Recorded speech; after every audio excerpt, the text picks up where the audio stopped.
Perkenalkan, nama saya Arya Kosmala Noval Ihsani, dan saya akan membahas tentang perkembangan iptek dalam pandangan Islam. Tetapi sebelumnya patut kita pelajari dan patut kita pahami terlebih dahulu, apa itu iptek. Setiap hari, sejak kita bangun tidur sampai kita mau kembali tidur, tidak pernah kita lepas dari yang namanya iptek.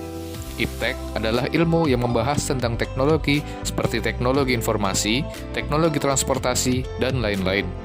Berbicara tentang teknologi, tidak pernah kita lepas dari yang namanya inovasi. Ya, teknologi yang saat ini kita pakai adalah inovasi dari teknologi sebelumnya yang kurang efektif. Contohnya saja, smartphone yang saat ini kita gunakan adalah inovasi dari telepon zaman dulu yang hanya bisa untuk menelpon dan ditelepon saja. Smartphone yang saat ini kita gunakan bukan hanya bisa menelpon saja, bahkan hampir semua pekerjaan bisa dilakukan di handphone dan smartphone kita. Seperti membeli makanan, mengerjakan tugas, bahkan wisuda kelulusan kampus bisa dilakukan melalui smartphone kita. Artinya, teknologi itu tidak pernah lepas dari yang namanya perkembangan. Kemajuan iptek juga sangat mempengaruhi perkembangan sebuah negara. Dengan berkembangnya dan majunya iptek di suatu negara, tentunya dapat memberikan efek yang besar karena teknologi sendiri adalah media untuk memudahkan pekerjaan semua manusia. Dengan makin mudahnya pekerjaan manusia, maka bukan hanya muncul SDM-SDM yang bagus, tetapi juga dapat meningkatkan kinerja negara dibanding sebelumnya. Sebagai contohnya, Indonesia adalah sebuah negara yang terkenal dengan produksi pertaniannya, seperti kopi, kelapa sawit, karet, dan lain-lain. Dengan berkembangnya teknologi, bisa membantu produksi pertanian tadi menjadi lebih banyak dan berkualitas. Hal ini tentunya bisa menaikkan pendapatan negara dan berpengaruh besar terhadap perkembangan negara Indonesia. Dan bagaimana pandangan Islam dan anjuran Islam saat kita membahas tentang iptek, yaitu ilmu pengetahuan dan teknologi? Perlu kita ketahui, pada zaman Khalifah Abbasiyah, banyak ilmuwan-ilmuwan yang lahir dari umat Islam, seperti Al-Khwarizmi yang menemukan angka 0 dan Al-Jabar, Ibnu Sina yang menemukan alat-alat medis dan menjadi acuan medis di dunia, Al-Farabi yang merupakan bapak kedua ilmu logika dan filsafat, Ibnu Khaldun sebagai bapak sosiologi Islam, dan masih banyak lagi ilmuwan muslim yang lainnya.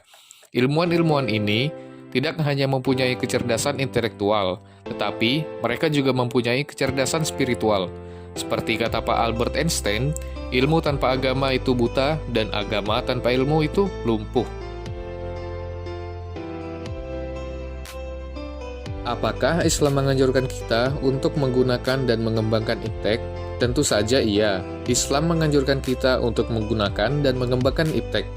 Hal ini terdapat dalam Quran Surat Al-Anbiya ayat 80, yang mana artinya, "Dan telah kami ajarkan kepada Daud untuk membuat baju besi untuk kamu, guna memelihara kamu dalam peperanganmu, maka hendaklah kamu bersyukur kepada Allah."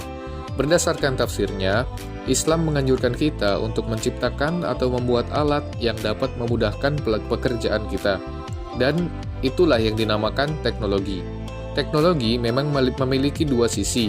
Ia bisa bermanfaat apabila digunakan dengan tujuan baik, seperti meningkatkan akses terhadap informasi keagamaan, sebagai acuan untuk waktu ibadah, memudahkan cara untuk beramal kepada sesama, dan yang paling penting, kita generasi muslim sebagai agen of change, menyebarkan dakwah dan syiar-syiar agama melalui sosial media dan website.